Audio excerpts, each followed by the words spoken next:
Welcome to the business psychology show.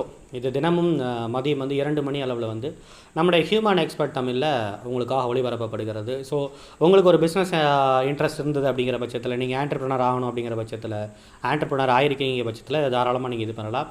அதேமாதிரி psychiatric councillor. So சைக்கலாஜிக்கலாக ஒரு பிஸ்னஸை எப்படி அப்ரோச் பண்ணுறது, நம்மளுடைய பிஹேவியர் அண்டு நம்மளுடைய யார் யாரெல்லாம் சம்மந்தப்பட்டிருக்கார்களோ அவர்களுடைய பிஹேவியர் அப்படிங்கிறது எந்த அளவிற்கு சைக்கலாஜிக்கலாக ஒரு எஃபெக்டை நம்மளுடைய பிஸ்னஸில் பாசிட்டிவாகவும் நெகட்டிவாகவும் ஏற்படுத்துதுங்கிற விஷயத்தை தொடர்ந்து இந்த எபிசோட் ஃபுல்லாக நம்ம பார்க்க போகிறோம். டெய்லி 2 மணிக்கு இந்த ஷோ அப்படிங்கிறது நம்மளுடைய ஹியூமன் எக்ஸ்பர்ட் தமிழில் ஒளிபரப்பாக போகுது.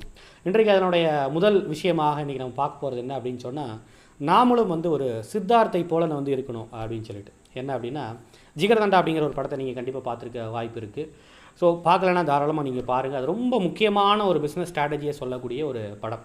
சைக்கலாஜிக்கலாக பார்க்கும்போது அது ரொம்ப வேல்யூபிளான ஒரு பாயிண்ட்டாகவும் எனக்கு தோணுச்சு. நிறைய நேரங்களில் நம்மளுடைய மனசு அப்படிங்கிறது அதிகமான ப்ரெஷரை ஃபீல் பண்ணும்போது, அதிகமான இறுக்கத்துக்கு உள்ளாக்கப்படும் பொழுது, நம்மளுடைய மனசு என்ன செய்யும் அப்படின்னா, என்ன ஒரு நோக்கத்தை நம்மளுடைய மனசுக்குள்ளே ஏற்படுத்திக்குன்னு சொன்னால், ஒரு கம்ப்ளீட்டான ஒரு ரிலீஃப் அப்படிங்கிறத எதிர்பார்க்கும். ஒரு கம்ப்ளீட்டான ரிலீஃப் அப்படிங்கிறது எனக்கு கிடைக்கணும். அதே போல் நான் ஒரு நஷ்டம் எனக்கு அடையுது. அந்த நஷ்டத்தின் மூலமாக மிகப்பெரிய ஒரு பெரிய ஒரு ஃபினான்ஷியல் டிப்ரெஷன் எனக்குள்ளே வருது. ஒரு ஃபினான்ஷியல் க்ரைசிஸ் அப்படிங்கிற என்னுடைய பிஸ்னஸ்க்குள்ளே வரும் பொழுது, என்னுடைய மனசு நினைக்கிறது அப்படிங்கிறது ஒரே விஷயத்தில் என்னுடைய பிஸ்னஸில் கூடிய எல்லா விதமான பிரச்சனையும் சரியாயிடும். ஒரே ஒரு கிளைண்ட் மூலமாக, ஒரே ஒரு ப்ராஜெக்டை ஃபுல்ஃபில் பண்ணுறது மூலமாக எவ்வளவு சீக்கிரமாக ஒரு விஷயத்தை செய்ய முடியுமோ அந்த விஷயத்தை டக்குன்னு அந்த விஷயத்தை ப்ராசஸ் பண்ணுறது மூலமாக டக்குன்னு எனக்கு என்ன பண்ணிடணும் அப்படின்னா, இதிலேருந்து டக்குன்னு எனக்கு ஒரு ரிலீஃப் கிடைக்கணும் அப்படின்னு சொல்லிட்டு மேக்ஸிமம் நம்மளுடைய மனசு அப்படிங்கிறது ஏங்கும் கிட்டத்தட்ட.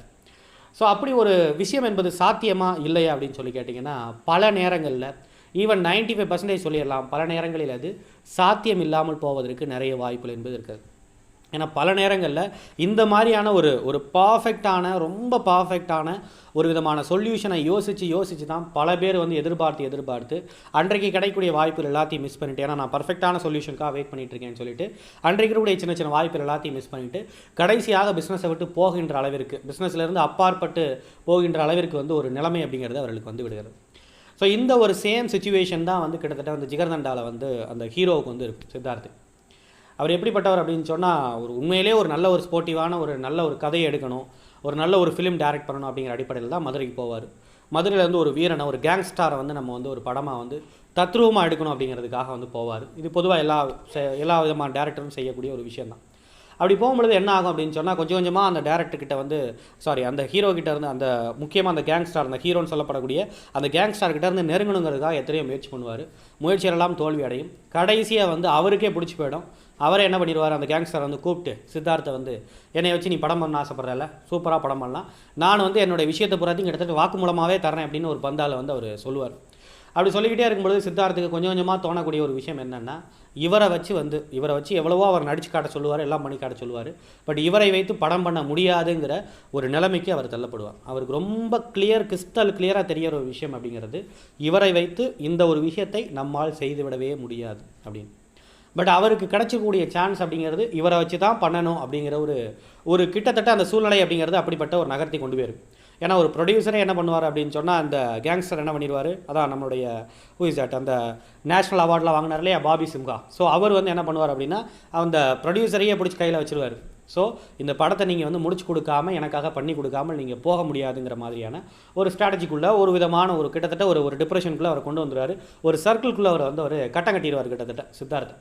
அப்படி ஆகும்பொழுது என்ன ஆகும் அப்படின்னு சொன்னால், இந்த விஷயத்தை பண்ணியே ஆகணுங்கிற ஒரு கட்டாயம் அப்படிங்கிறது வரும். எல்லாத்துக்கும் மேலே, எல்லாத்தையும் தாண்டி ஒரு போல்டாக ஒரு முடிவு எடுப்பார். என்ன அப்படின்னா, இந்த படத்தை நம்ம பண்ண வேண்டாம், நாம் இங்கேருந்து தப்பிச்சு ஓடிடுவோம் எங்கிட்டாது அப்படின்னு சொல்லிட்டு முடிவெடுப்பார்.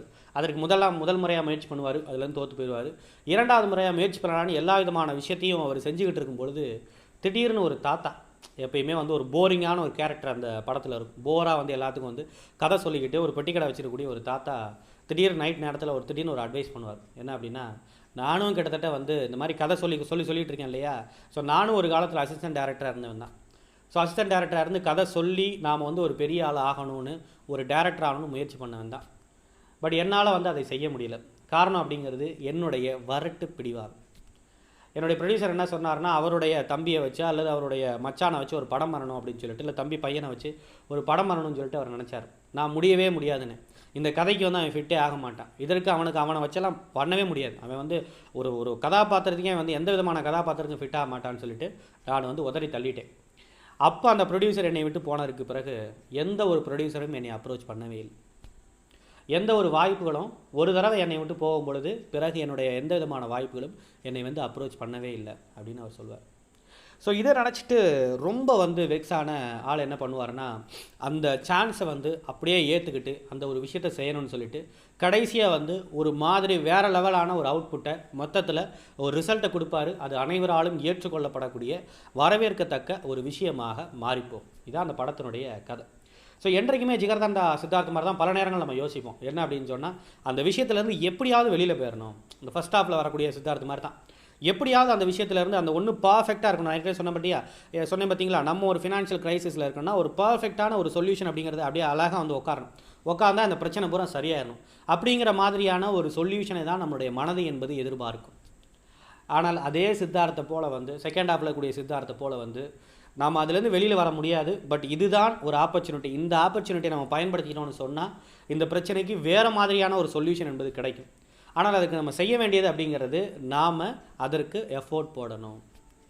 ஸோ சொல்யூஷன் அப்படிங்கிறது பொறுத்த வரைக்கும் அப்படியே பர்ஃபெக்டாக வந்து உட்கார்ற மாதிரி இருக்காது. நாம் தான் அதை கொஞ்சம் கொஞ்சமாக ஷேப் பண்ணி நம்ம கிடச்சிருக்கூடிய அந்த ஆப்பர்ச்சுனிட்டியை நமக்கு ஏற்றார் போல் வந்து ஷேப் பண்ணி கடைசியாக அதை என்ன பண்ண வைக்கணும் அப்படின்னு சொன்னால், நம்மளுடைய ப்ராசஸ்க்கு ஏற்றார் போல் நம்மளுடைய டார்கெட் எதுவோ அதற்கு ஏற்றார் போல் அதை ஷேப் பண்ணி நாம் வந்து அதை ஆட் பண்ணி கடைசியான ஒரு ரிசல்ட்டை கொடுக்கணும் அப்படிங்கிற மாதிரியான ஒரு முடிவிற்கு நாம் வரணும்.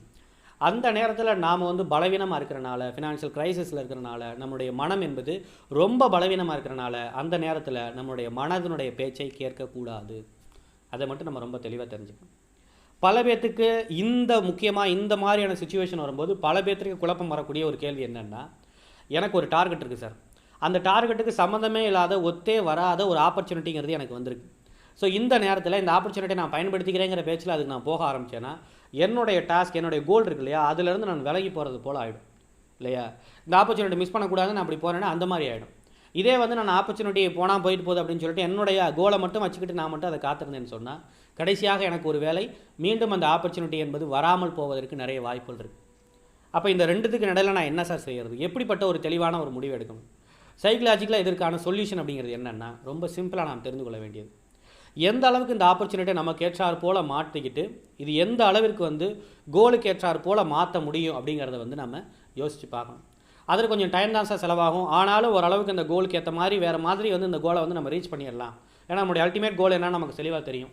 ஸோ அதை வந்து ரீச் பண்ணிடலாம் அப்படிங்கிற பட்சத்தில் கண்டிப்பாக அந்த விஷயத்தை நாம் எடுத்து அந்த ஆப்பர்ச்சுனிட்டியை அதற்கேற்றார் போல் கொஞ்சம் மாடிஃபை பண்ணி நம்மளுடைய எல்லா எஃபோர்ட்டையும் போட்டு அதை மாடிஃபை பண்ணி அந்த கோலினுடைய ட்ராக்கில் வந்து அதை கரெக்டாக ஃபாலோ ஆகிற மாதிரி நாம் செய்யணும். ஒருவேளை இந்த கோலுக்கு அப்படியே எக்ஸாக்ட் ஆப்போசிட்டாக வந்து இந்த விஷயம் என்பது இருக்கிறது, கண்டிப்பாக வந்து இந்த விஷயம் அப்படிங்கிறது அந்த கோலுக்கு வந்து செட் ஆகாது.